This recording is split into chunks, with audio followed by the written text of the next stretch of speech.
आप मुझे जंजीरों में जकड़ सकते हैं, यातना दे सकते हैं, इस शरीर को नष्ट कर सकते हैं, लेकिन आप कभी मेरे विचारों को कैद नहीं कर सकते. ಗಾಂಧಿವಾದ ಅಂತ ಒಂದು ಇದೆಯಾ ಅನ್ನೋದು ಅದು ಡಿಬೇಟಬಲ್. ಯಾಕಂದರೆ ಗಾಂಧೀಜಿನೇ ಹೇಳಿದ್ರು, ನಾನು ಗಾಂಧಿವಾದಿ ಅಲ್ಲ ಮತ್ತು ಗಾಂಧಿವಾದ ಅನ್ನೋದಿಲ್ಲ. ಶತಮಾನಗಳಿಂದ ಯಾವ ಸತ್ಯಗಳು ಈ ನಾಡಿನಲ್ಲಿದ್ದಾವೋ ನಾವು ಅವನ್ನೇ ಪ್ರಾಕ್ಟೀಸ್ ಮಾಡಿದ್ದು ಅಂತ. Of course that was A modest statement. Gandhiji ಇವತ್ತು ಅಪ್ರಸ್ತುತರಾಗ್ತಿದ್ದಾರೆ ಅನ್ನೋ ಪ್ರಶ್ನೆನ ನಾವು ಆವಾಗವಾಗ ಕೇಳ್ತಾ ಇದ್ದೀವಿ. ಅದಕ್ಕೆ ರಾಜಮೋಹನ್ ಗಾಂಧಿ ಒಂದು ಮಾತು ಹೇಳ್ತಾರೆ, even after so many years of his death Gandhi can defend himself. ಗಾಂಧಿಯನ್ನು ಸಮರ್ಥನೆ ಮಾಡೋದಕ್ಕೆ ಯಾರೂ ಬೇಕಾಗೇ ಇಲ್ಲ, ಗಾಂಧಿ ತಮ್ಮನ್ನು ತಾವು ಸಮರ್ಥನೆ ಮಾಡ್ಕೊತಾನೇ ಇದ್ದಾರೆ ಅಂತ. Because his life was an open book. ಅದು ತೆರೆದ ಪುಸ್ತಕ. ನೀವು ಯಾವಾಗ ಬೇಕಾದ್ರೂ ಗಾಂಧಿ ಏನು ಹೇಳಿದ್ದಾರೆ, ಯಾವ ಸಂದರ್ಭಕ್ಕೆ ಏನು ಹೇಳಿದ್ದಾರೆ, ಏನು ಮಾಡಿದ್ದಾರೆ ಅನ್ನೋದು ಎಲ್ಲೂ ಮುಚ್ಚುಮರೆ ಇಲ್ಲ. ಅವರ ಕಾಂಟ್ರವರ್ಷಿಯಲ್ ಆದ ಎಕ್ಸ್ಪೆರಿಮೆಂಟ್ಗಳ ಬಗ್ಗೆ ಕೂಡ ಅವರು ಬಹಳ ಓಪನ್ ಆಗಿ ಇದ್ದಂಥವ್ರು. ಆಮೇಲೆ ನನ್ನ ಪ್ರಕಾರ ಗಾಂಧಿಯ ಗ್ರೇಟೆಸ್ಟ್ ಕಾಂಟ್ರಿಬ್ಯೂಷನ್ ಏನು ಅಂತಂದರೆ ಸತ್ಯಾಗ್ರಹ. ಸತ್ಯಾಗ್ರಹ ಅಂತಂದರೆ ನೀವು ಸಾಮಾನ್ಯವಾಗಿ ಪ್ರೊಟೆಸ್ಟ್ ಮಾಡೋದು ಅಂದರೆ ಕಲ್ಲು ತಗೋ, ಹೊಡಿ, ಇಲ್ಲ ಅಲ್ಲಿ ಬೆಂಕಿ ಹಚ್ಚು, ಇಲ್ಲ ಇನ್ನೇನೋ ಮಾಡು, ಇದಲ್ಲ. ನಾನು ಸತ್ಯದ ಹಾದಿಯನ್ನು ಬಿಟ್ಟು ಆಚೆ ಈಚೆ ಕದಲೋದಿಲ್ಲ. ಅದು ಸತ್ಯದ ಹಾದಿ ಅಂತಂದರೆ ನಿಮಗೆ ಓರಲ್ ಟ್ರೂತ್ ಅಷ್ಟೇ ಅಲ್ಲ. ನೀವು ಹೇಳುವಾಗ ನಿಜ ಹೇಳ್ತೀರಿ, yes that is part of truth. But ಸತ್ಯ ಅಂದರೆ ಅಷ್ಟೇ ಅಲ್ಲ, ಸತ್ಯದ ನಡವಳಿಕೆ ಇದೆಯಲ್ಲ.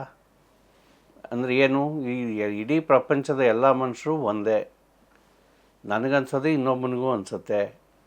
ಸೊ ನಾನು ನನ್ನ ದಾರಿಯನ್ನು ತುಡಿಬೇಕಾದ್ರೆ ನಾನು ಯಾವುದೇ ಕಾನೂನು ಭಂಗ ಮಾಡೋದು ಹೌದು, ಆದರೆ ಯಾರಿಗೂ ಕೂಡ ಹಾನಿ ಮಾಡಿದೆ, ಫಿಸಿಕಲ್ಲಾದ ಘಾಸಿ ಮಾಡಿದೆ, ನಾನು ಪ್ರೀತಿಯಿಂದ ಈ ಜಗತ್ತನ್ನು ಗೆಲ್ತೀನಿ ಅಂತ ಹೋಗೋದಿದೆಯಲ್ಲ, ಅದು ಸತ್ಯದ ಆಗ್ರಹ. ಅದನ್ನು ಅವರು ಸೌತ್ ಆಫ್ರಿಕಾದಲ್ಲಿದ್ದಾಗ ಅವರು ಎಕ್ಸ್ಪೆರಿಮೆಂಟ್ ಶುರು ಮಾಡ್ತಾರೆ. ಪ್ಯಾಸಿವ್ ರೆಸಿಸ್ಟೆನ್ಸ್ ಅಂತ ಕರಿತಾಯಿದ್ರು ಅವಾಗ. ಅಲ್ಲಿ ಅವರು ಫಸ್ಟು ಇಂಡಿಯನ್ ಒಪಿನಿಯನ್ ಪತ್ರಿಕೆ ಶುರು ಮಾಡಿದಾಗ ಪ್ಯಾಸಿವ್ ರೆಸಿಸ್ಟೆನ್ಸ್ ಅಂತ ಕರೆದ್ರು ಅದನ್ನು. ಬಟ್ ಅದು ನನ್ನ ಕಲ್ಪನೆಯನ್ನು ಸಂಪೂರ್ಣವಾಗಿ ಹೇಳ್ತಾ ಇಲ್ಲ ಅಂತ ಅವ್ರಿಗೆ ಅನಿಸಿದಾಗ ಅವರೊಂದು ಪ್ರೈಸ್ ಇಟ್ಬಿಟ್ಟು ಇದಕ್ಕೊಂದು ನಾವು ಏನು ಎಕ್ಸ್ಪೆರಿಮೆಂಟ್ ಮಾಡ್ತಾಯಿದ್ದೀವಿ, ಒಂದು ಒಳ್ಳೆ ಹೆಸರು ಸೂಚಿಸಿ ಅಂಥೇಳಿ ಕಾಲ್ ಮಾಡ್ತಾರೆ. ಆವಾಗ ಅವರ ನೆವ್ಯೂನೋ ಕಸಿನೋ ಯಾರೋ ಒಬ್ಬರು ಸದಾಗ್ರಹ ಅನ್ನೋ ಶಬ್ದವನ್ನು ಹೇಳ್ತಾರೆ. ಅವರು ಇನ್ನು ಸ್ವಲ್ಪ ಮಾಡಿಫೈ ಮಾಡಿ ಸತ್ಯಾಗ್ರಹ ಅಂತ ಹೇಳ್ತಾರೆ. ನಮ್ಮದು ಸತ್ಯಾಗ್ರಹ, ಸತ್ಯದ ಆಗ್ರಹ. ನಾವು ಯಾರಿಗೂ ಹಾನಿ ಮಾಡದೆ ಬಹಳ ಡಿಗ್ನಿಫೈಡ್ ಆಗಿ ಸಿವಿಲ್ ಡಿಸೊಬೀಡಿಯನ್ಸ್ ಅಂತ ಅದನ್ನು, ಅಂದರೆ ಸವಿನಯ, ಕಾನೂನು ಭಂಗ, ಈ ಥರದ್ದೆಲ್ಲ ಪದಗಳು ಬಂತು. ಆಮೇಲೆ ಅದು ಸತ್ಯಾಗ್ರಹ ಅನ್ನೋದು that is perhaps the greatest contribution of Gandhiji. ಅಂದರೆ ಒಂದು ದೊಡ್ಡ ಸಾಮ್ರಾಜ್ಯದ ಎದುರುಗಡೆಗೆ ಒಬ್ಬ ದುರ್ಬಲನಾದ ಏಕೈಕ ವ್ಯಕ್ತಿ ನಿಂತ್ಕೊಂಡು ನಾನು ನಿನ್ನ ಮಾತು ಕೇಳಲ್ಲ ಅಂತ ಹೇಳೋದಿದೆಯಲ್ಲ, ಅದು ಮಾರಲಿ ಇಟ್ಸ್ ಟೆರಿಫೈಂಗ್. ಅದನ್ನು ಅವರು ಆ ಹಾದಿಯನ್ನು ತುಳಿದ್ರು. ಅದು ಈಗ ನಾವು ಎಲ್ಲ ಕಡೆ ಅನ್ಯಾಯಗಳನ್ನು ನೋಡ್ತಾಯಿದ್ವಿ, ಪ್ರಪಂಚ ತುಂಬ ಇದೆ. ಈಗ ಅವರನ್ನು ಫಾಲೋ ಮಾಡಿದವ್ರು ಬೇಕಾದಷ್ಟು ಜನ ಇದ್ದಾರೆ. Martin Luther King junior, Nelson Mandela, even ವಿಯೆಟ್ನಾಮಿನ ಹೋಚಿಮಿನ್, ಇವರೆಲ್ಲರೂ ಕೂಡ ಗಾಂಧಿ ಮಾರ್ಗ ನಮ್ಮದು ಅಂತ ಹೇಳಿಕೊಂಡೇ ಮುನ್ನಡೆದ್ರು ಅವರು.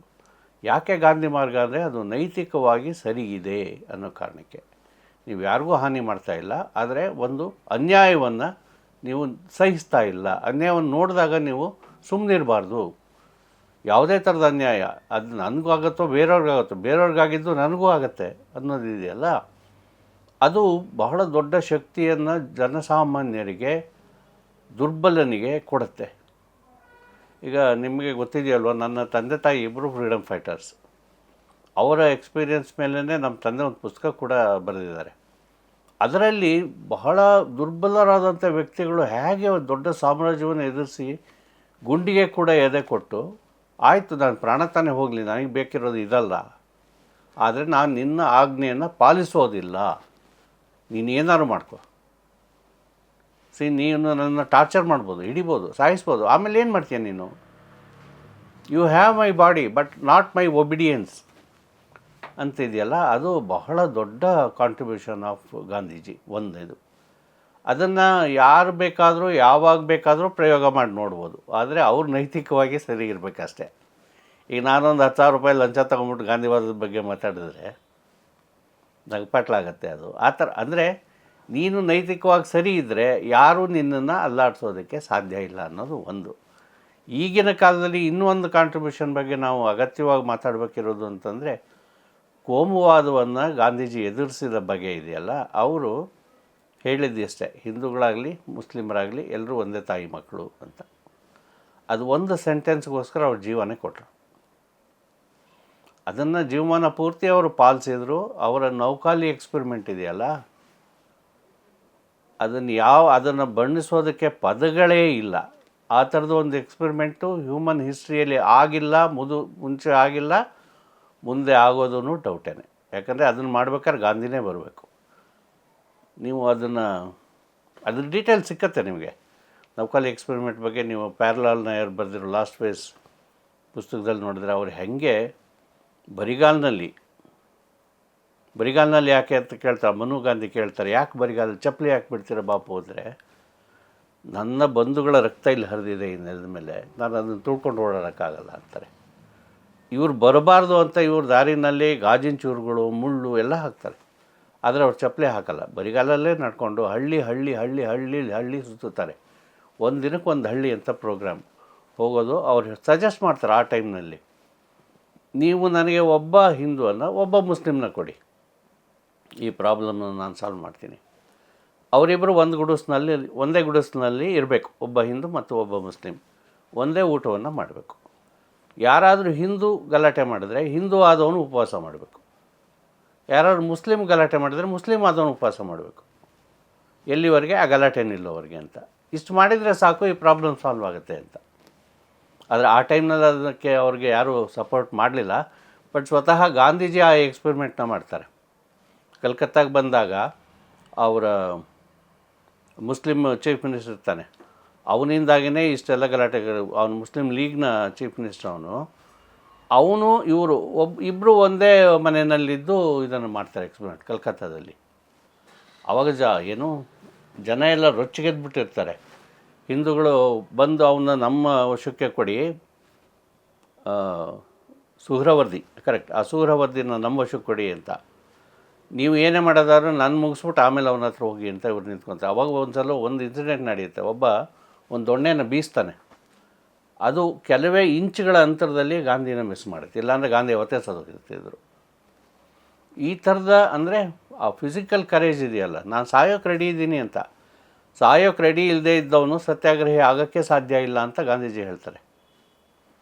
ಆ ಥರದ ಎಕ್ಸ್ಪೆರಿಮೆಂಟ್ ಮಾಡ್ಕೊಂಡು ಏನು ಅವ್ರು ಹೇಳಿದ್ದೇನು, ನಾವೆಲ್ಲ ಒಂದೇ ತಾಯಿ ಮಕ್ಕಳು. ಏನು ತಪ್ಪಿದೆ ಅದರಲ್ಲಿ? ಯಾಕೆ ತಪ್ಪಿದೆ? ಮನುಷ್ಯರೆಲ್ಲರೂ ಒಂದೇ. ಈಗ ನಾನು writing is my profession. Writing ನಾನು ಯಾವ ನಂಬಿಕೆ ಮೇಲೆ ಮಾಡ್ತೀನಿ? ಮನುಷ್ಯರೆಲ್ಲರೂ ಒಂದೇ ಅನ್ನೋ ನಂಬಿಕೆ ಮೇಲೆ ಮಾಡ್ತೀನಿ. ಯಾಕೆ, ನಾನು ಏನಾದ್ರು ಬರೆದ್ರೆ ನಾನು ಯಾವ ಅರ್ಥದಲ್ಲಿ ಬರೆದಿರ್ತೀನೋ ಅದು ಎದುರುಗಡೆ ಅವನಿಗೆ ಅದೇ ಅರ್ಥದಲ್ಲಿ ರೀಚ್ ಆಗುತ್ತೆ ಅನ್ನೋ ನಂಬಿಕೆ ನನಗಿರುತ್ತೆ. Because we are all one. ನಾವು ಯಾವ ದೇಶದಲ್ಲಿದ್ದೀವಿ, ಯಾವ ಧರ್ಮದಲ್ಲಿದ್ದೀವಿ, ಯಾವ ಜಾತಿನಲ್ಲಿದ್ದೀವಿ ಅನ್ನೋದು ಇಮ್ಮೆಟೀರಿಯಲ್. ಅದು ತೇಜಸ್ವಿ ಹೇಳೋದು ಅದನ್ನೇ. ನಾನು ಒಬ್ಬನಿಗೆ ಬಾ ಅಂತ ಕರೆದ್ರೆ ಬಾ ಅನ್ನೋದು ಅವ್ನಿಗೆ ಅರ್ಥ ಆಗುತ್ತೆ ಅನ್ನೋ ಕಾರಣಕ್ಕೋಸ್ಕರ ಬಾ ಅಂತೀನಿ. ಅವನಿಗೆ ಬಾ ಅಂತ ಅನಿಸುತ್ತೋ ಇಲ್ವೋ ಅಂತ ಡೌಟ್ ಬಂದ್ಬಿಟ್ರೆ ನಾನು ಯಾವ ಭಾಷೆ ಬಳಸ್ತೀನಿ? ಅಂದರೆ ಮನುಷ್ಯರೆಲ್ಲರೂ ಒಂದೇ ಅನ್ನೋ ಅರ್ಥದಲ್ಲೇ ಎಲ್ಲ ಕಲಾವಿದರು ಕೂಡ ಕೆಲಸ ಮಾಡೋದು. ಗಾಂಧೀಜಿ ಅದನ್ನು ಪರಿಪಾಲಿಸಿದ್ರು, ತಮ್ಮ ಜೀವನೇ ಅದಕ್ಕೋಸ್ಕರ ಅವರು ಕೊಟ್ಟರು. ಸೊ ಈ ಕೋಮುವಾದದ ವಿಷ ಮತ್ತು ನಂಜು ನಮ್ಮನ್ನು ಆವರಿಸ್ತಾ ಇರುವಂಥ ಈ ಕಾಲದಲ್ಲಿ ನಾವು ಮತ್ತೆ ಗಾಂಧಿ ಕಡೆಗೆ ನೋಡಬೇಕಾಗತ್ತೆ. ಭಾಳ ಸಿಂಪಲ್ ಅದು. ಮನುಷ್ಯರೆಲ್ಲರೂ ಒಂದು ಅಂದ್ಕೊಳ್ಳಿ, ಏನು ಕಷ್ಟ ಇದೆ ಅದರಲ್ಲಿ? That is the natural truth. ಅದನ್ನು ಒಪ್ಕೊಳ್ಳೋಕ್ಕೆ ಏನು ಕಷ್ಟ ಇದೆ? ಯಾಕೆ ಕಷ್ಟ ಆಗಬೇಕು? ಅದನ್ನು ನೀವು ಒಪ್ಕೊಂಡು ಪ್ರಾಕ್ಟೀಸ್ ಮಾಡೋಕ್ಕೆ ಶುರು ಮಾಡಿ, ಆ ಕ್ಷಣದಿಂದಲೇ ನೀವು ಹೊಸ ಮನುಷ್ಯರಾಗಿರ್ತೀರಿ. ಆ ಕ್ಷಣದಿಂದಲೇ ನೀವು ಗಾಂಧಿ ಓದಿದಿರೋ ಬಿಟ್ಟಿದಿರೋ ನೀವು ಗಾಂಧಿವಾದಿಯಾಗಿರ್ತೀರಿ. ಸೊ ಈಗಿನ ಕಾಲಕ್ಕೆ ಎಷ್ಟೋ ಸಮಸ್ಯೆಗಳೇ ಗಾಂಧಿಯಲ್ಲಿ ಪರಿಹಾರ. ಈಗ ಪರಿಸರ ಚಳವಳಿಯವರು ಗಾಂಧಿನ ಎತ್ಕೊತಾರೆ. ಬಿಕಾಸ್ ಗಾಂಧಿ ಹೇಳಿದ್ರು, ಏನು ಹೇಳಿದ್ರು ಅವರು, ಜಗತ್ತಿನಲ್ಲಿ ಎಲ್ರಿಗೂ ಬೇಕಾಗುವಂಥದ್ದು ಏನು ಬೇಕೋ ಎಲ್ಲನೂ ಇದೆ, ನಿಮ್ಮ ದುರಾಸೆಗೆ ಇದು ಸಾಕಾಗಲ್ಲ ಅಷ್ಟೇ. ದುರಾಸೆ ಇದ್ದರೆ ಯಾವುದೂ ಸಾಕಾಗಲ್ಲ. ಇದು ಅಂದರೆ ಆ ಪರಿಸರದ ಚಳುವಳಿಗೆ ಇದೇ ಮೂಲ ಆಗುತ್ತೆ. ಆ್ಯಂಡ್ ನೀವು ಸ್ತ್ರೀವಾದಿ ಚಳವಳಿಗೂ ಕೂಡ ಗಾಂಧಿ ಅಂತ ದೊಡ್ಡ ಫೆಮಿನಿಸ್ಟ್ ಯಾರೂ ಇಲ್ಲ. ಅವರು ಮಹಿಳೆಯರು ಸ್ವಾತಂತ್ರ್ಯ ಹೋರಾಟಕ್ಕೆ ಆ್ಯಕ್ಟಿವ್ ಆಗಿ ಬರಲೇಬೇಕು ಅಂತ ತುಂಬ ಜನರನ್ನ ಕರ್ಕೊಂಬಂದವರು ಅವರು. ಸರೋಜಿನಿ ನಾಯ್ಡು ಇವರೆಲ್ಲ ಉಪ್ಪಿನ ಸತ್ಯಾಗ್ರಹದ ಜೊತೆಯಲ್ಲೇ ಇದ್ದರು ಅವರು. So Gandhi is Gandhi. ನಮಗೆ ಅದು ಒಂದು ಸಮುದ್ರ ಇದೆ, ಅದು ನಮ್ಮ ಬೊಗಸೆ ಎಷ್ಟು ಹಿಡಿಯುತ್ತೋ ಅಷ್ಟು ನಾವು ತೊಗೋಬೋದು ಅಷ್ಟೇ. ಗಾಂಧಿ ಇದ್ದಾಗಲೂ ಕೂಡ ಅವರು ವಿರೋಧ ಎದುರಿಸಿದರು. ಆದರೆ ಗಾಂಧಿಯ ಡ್ಯಾಸ್ಲಿಂಗ್ ಪರ್ಸ್ನಾಲಿಟಿ, ಕಣ್ಣು ಕೋರೈಸುವಂಥ ವ್ಯಕ್ತಿತ್ವ ಇತ್ತಲ್ಲ, ಅವ್ರು ಒಂದು ಕರೆ ಕೊಟ್ಟರೆ ಯಾರೋ ಸಂಬಂಧನೇ ಇಲ್ಲದೆ ಇರೋರು ಸ್ಕೂಲ್ ಬಿಟ್ಟು ಬರೋದು, ಕೆಲಸ ಬಿಟ್ಟು ಬರೋದು, ಚಳವಳಿಗೆ ಬರೋದು ಮಾಡಿದ್ರಲ್ವ. ಅದು ಆವಾಗ ಅಂಥ ಸಂದರ್ಭದಲ್ಲೂ ಕೂಡ ಗೋ ಬ್ಯಾಕ್ ಗಾಂಧಿ, ಗಾಂಧಿ ಮುರ್ದಾಬಾದ್ ಅಂತ ಯಾವಾಗ ಪಾರ್ಟಿಷನ್ ಟೈಮ್ನಲ್ಲಿ ಬಂತು. ಅದು ಒಂದು ದೊಡ್ಡ ಅಪಕಲ್ಪನೆ ಏನು ಅಂತಂದರೆ ಗಾಂಧಿಯಿಂದಾಗಿ ಪಾರ್ಟಿಷನ್ ಆಯಿತು ಅಂತ. ಗಾಂಧಿ ಒಬ್ಬರೇ ಕೊನೆ ಗಳಿಗೆವರೆಗೂ ಕೂಡ ಪಾರ್ಟಿಷನನ್ನು ವಿರೋಧ ಮಾಡಿದವರು. ಅವ್ರು ಏನೇನೋ ಮಾಡ್ತಾರೆ, ಬಟ್ ಆವಾಗಿನ ಸಂದರ್ಭ ತುಂಬ ಕಾಂಪ್ಲೆಕ್ಸ್ ಇರುತ್ತೆ. ನಾವು ಈಗ ನಿಂತ್ಕೊಂಡು ನೋಡುವಾಗ ಸುಲಭವಾಗಿ ತೀರ್ಮಾನಗಳನ್ನು ಕೊಟ್ಬಿಡ್ಬೋದು. ಈಗ ಸ್ವಾತಂತ್ರ್ಯ ಬರೋಕ್ಕೆ ಮುಂಚೆ ಪ್ರಾವಿಷನಲ್ ಗೌರ್ಮೆಂಟ್ ಆಯ್ತಲ್ಲ, ಮುಸ್ಲಿಂ ಲೀಗ್ನ ಸೇರಿಸ್ಕೊಂಡಾಗ ಅವರು ಕಿರಿಕಿರಿನೇ ಮಾಡ್ತಾಯಿದ್ರು. ಆವಾಗ ವಲ್ಲಭಾಯ್ ಪಟೇಲ್ ಅವ್ರಿಗೇನು ಅನ್ನಿಸ್ತು, ಇವ್ರು ದೇಶ ಕೊಟ್ಟು ಕಳಿಸ್ಬೇಡಣಪ್ಪ, ಕಿರಿಕಿರಿನ ತಪ್ಪುತ್ತೆ ಅಂತ ಒಂದು ಥಾಟ್ ಬಂತದ್ದು. ಇವತ್ತು ಸರಿನಾ ತಪ್ಪ ಈಗ ನಿಂತ್ಕೊಂಡು ಹೇಳೋದು ಸುಲಭ, ಅವಾಗೇನು ಮಾಡಬೇಕಾಗಿತ್ತು. ಬಟ್ ಗಾಂಧಿ ಶತಾಯಗತೆ ಏನೇ ಆಗಲಿ ಪಾರ್ಟಿಷನ್ ಆಗೋದು ಬೇಡ ಅಂತ ಏನೇ ಪ್ರಯತ್ನ ಮಾಡಿದ್ರು ಕೊನೆಗೆ ಅದನ್ನು ತಡೆಯೋಕ್ಕಾಗಲಿಲ್ಲ. ತಡೆಯೋಕ್ಕಾಗದೇ ಇದ್ದಾಗಲೂ ಕೂಡ ಗಾಂಧೀಜಿಯ ಜೀನಿಯಸ್ ಆಗಿತ್ತು ಅಂತಲೇ ಮೌಂಟ್ ಬ್ಯಾಟನ್ಗೆ ಹೇಳ್ತಾರೆ, ಆಯಿತು ಪಾರ್ಟಿಷನ್ ಮಾಡಬೇಕಾ, ಮಾಡ್ಕೊತೀವಿ, ನೀವಿರಬೇಡಿ, ನಮ್ಮ ಪಾಟಿಗೆ ನಾವು ಮಾಡ್ಕೊತೀವಿ ಅಂತ. ಅದಕ್ಕೆ ಲೋಹೆ ಹೇಳ್ತಾರೆ, ನಾವೇ ನಮಗೆ ಬಿಟ್ಟಿದ್ರೆ ನಾವು ಯಾವತ್ತೂ ಒಮ್ಮತಕ್ಕೆ ಬರೋಕ್ಕೆ ಆಗ್ತಾನೇ ಇರಲಿಲ್ಲ, ಪಾರ್ಟಿಷನ್ ಆಗ್ತಾನೇ ಇರಲಿಲ್ಲ ಅಂತ. ಬಟ್ ಮೌಂಟ್ ಬ್ಯಾಟನ್ನು ಒಪ್ಪಲ್ಲ, ಆಗಿನ ಸಂದರ್ಭಗಳು ಒಪ್ಪಲ್ಲ, ಆಯಿತು ಪಾರ್ಟಿಷನ್ ಆಯಿತು. ಆದರೆ ಪಾರ್ಟಿಷನ್ಗೆ ಗಾಂಧೀಜಿಯನ್ನು ಹೊಣೆ ಮಾಡುವಂಥ ಒಂದು ಅಪಪ್ರಚಾರ ಆವಾಗಲೇ ಶುರುವಾಗಿತ್ತು. ಆವಾಗಲೇ ಗಾಂಧಿ ಮುರ್ದಾಬಾದ್ ಅಂತ ಘೋಷಣೆಗಳು ಕೂಡ ಕೇಳಿಸ್ತಾಯಿತ್ತು. ಇವರು ಒಂದು ಉಪವಾಸ ಕೂತ್ಕೊಂಡ್ರೆ ಕೊನೆಯಲ್ಲಿ ಗಾಂಧಿ ಡೆಲ್ಲಿಯಲ್ಲಿ ಬಂದು ಉಪವಾಸ ಮಾಡ್ತಾರೆ. ಕಲ್ಕತ್ತಾ ಉಪವಾಸ ಆದಮೇಲೆ ಬಂದು ಡೆಲ್ಲಿಯಲ್ಲಿ ಕೊನೆ ಉಪವಾಸ ಮಾಡ್ತಾರೆ.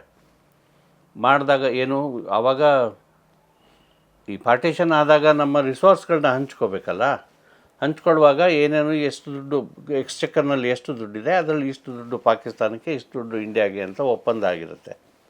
ಅದರಲ್ಲಿ ಕೊನೆ ಇನ್ಸ್ಟಾಲ್ಮೆಂಟ್ 55 ಕೋಟಿ ರೂಪಾಯಿ ಭಾರತ ಕೊಡಬೇಕಿರುತ್ತೆ, ಪಾಕಿಸ್ತಾನಕ್ಕೆ ಕೊಟ್ಟಿರಲ್ಲ.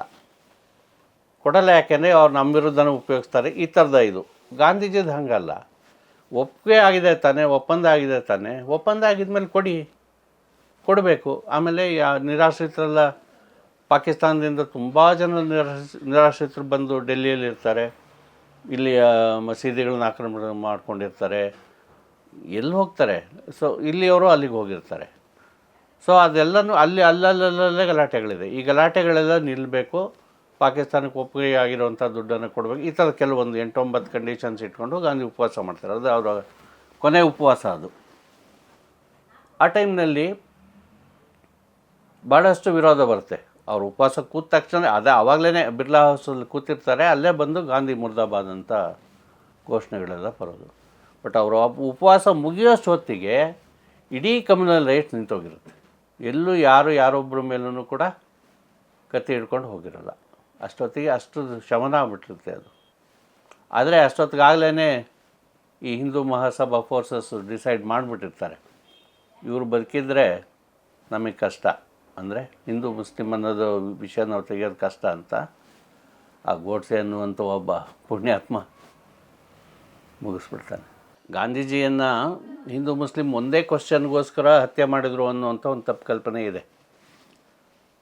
ಈ ಪ್ರಶ್ನೆ ಬರೋದಕ್ಕೆ ಬಹಳ ಮುಂಚೆನೇ, ಯಾವಾಗಿಂದ ಅವರು ಅಸ್ಪೃಶ್ಯತೆಯ ವಿರುದ್ಧ ಕಾರ್ಯಾಚರಣೆ ಶುರು ಮಾಡ್ತಾರೋ, ಟು ಬಿ ಪ್ರಿಸೈಸ್ 1932-33ರಿಂದ ಅವ್ರು ಬಹಳ ಆ್ಯಕ್ಟಿವ್ ಆಗಿ, ಮುಂಚೆನೂ ಇರುತ್ತೆ, ಬಟ್ ಆಮೇಲೆ ತುಂಬ ಫೋಕಸ್ಡಾಗಿ ಅದ್ರ ಬಗ್ಗೆ ಕೆಲಸ ಮಾಡ್ತಿರ್ತಾರೆ. ಆ ವಿಷಯಕ್ಕೋಸ್ಕರನೇ ಈವನ್ ತಿಲಕರು ಕೂಡ ಅದನ್ನು ಅಪೋಸ್ ಮಾಡಿರ್ತಾರೆ. ಸೊ ಇವ್ರ ಮೇಲೆ ಒಟ್ಟು 5 ಅಟೆಂಪ್ಟ್ಗಳಾಗಿದೆ. 5 ಅಟೆಂಪ್ಟ್ಗಳಾಗಿರೋದ್ರಲ್ಲಿ ಗೋಡ್ಸೆದು ಒಂದು 2-3 ಇದೆ ಆ್ಯಕ್ಚುಲಿ. ಅದು ಫಸ್ಟ್ ಅಟೆಂಪ್ಟ್ ಏನಲ್ಲ ಅದು. ಇವಾಗ ಇವ್ರು ಹೇಳ್ತಿರೋದು ಇವರು ಮುಸ್ಲಿಮರ ಪರ ಹೋದರು ಹಾಗಾಗಿ ನಾವು ಹತ್ಯೆ ಮಾಡಿದ್ವಿ ಅಂತ. ಅದು ಒಂದೇ ವಿಷಯ ಅಲ್ಲ.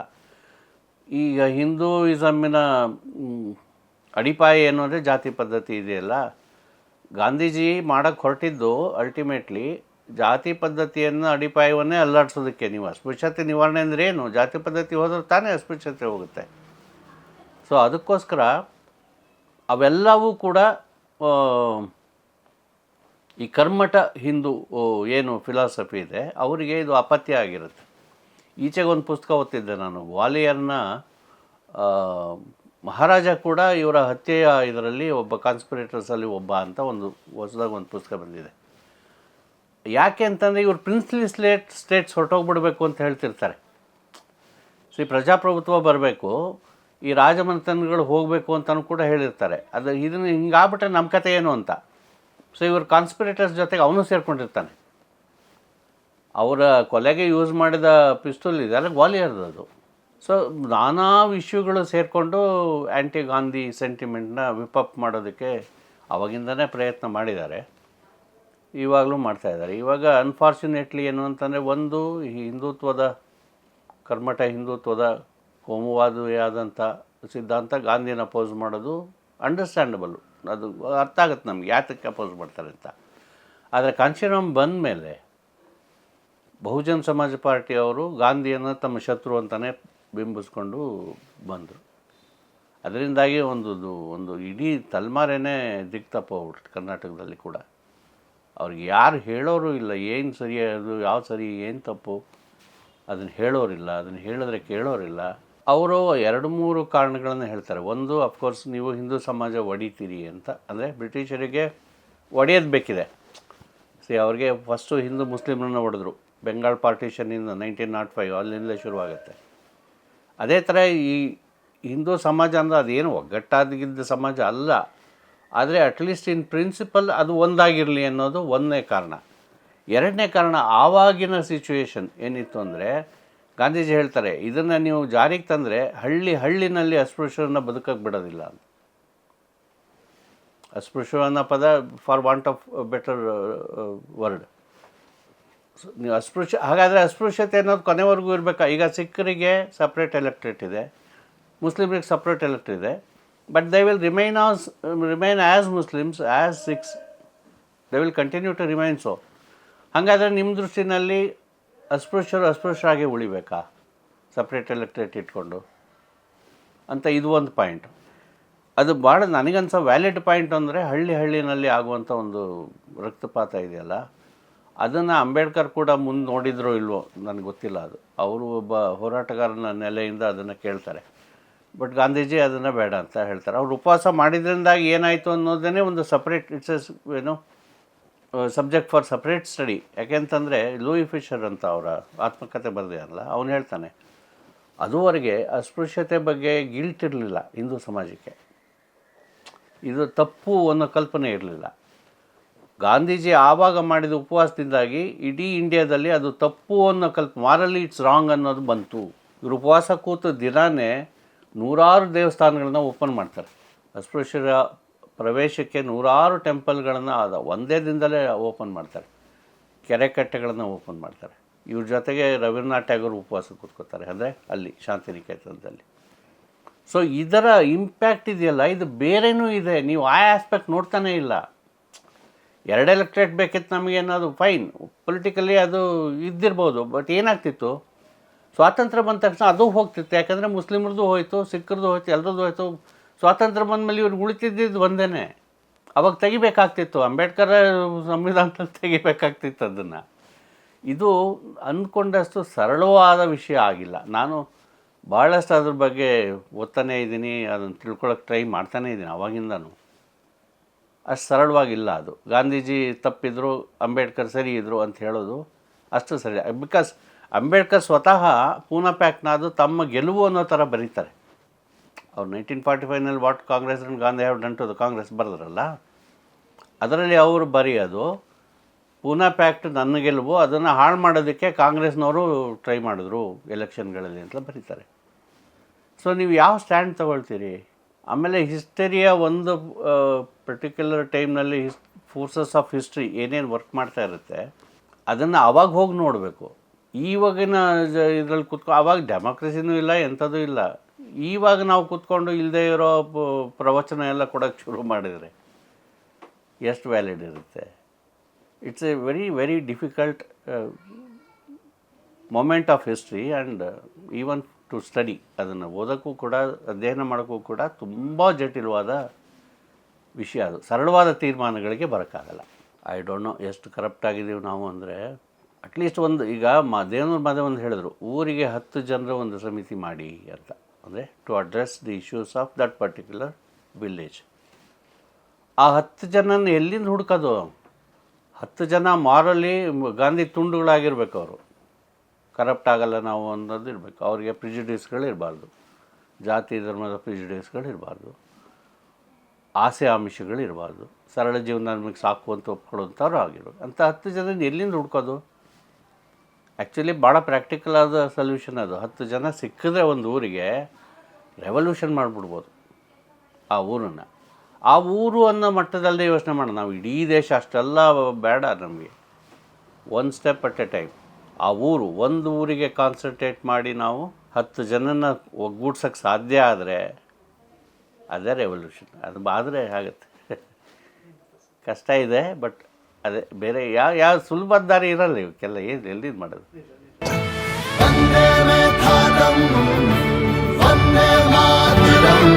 ಬನ್ನಿ, ರಾಷ್ಟ್ರಪಿತ ಮಹಾತ್ಮ ಗಾಂಧೀಜಿಯವರ ಮಾರ್ಗದರ್ಶನದಂತೆ ಜೀವಿಸೋಣ.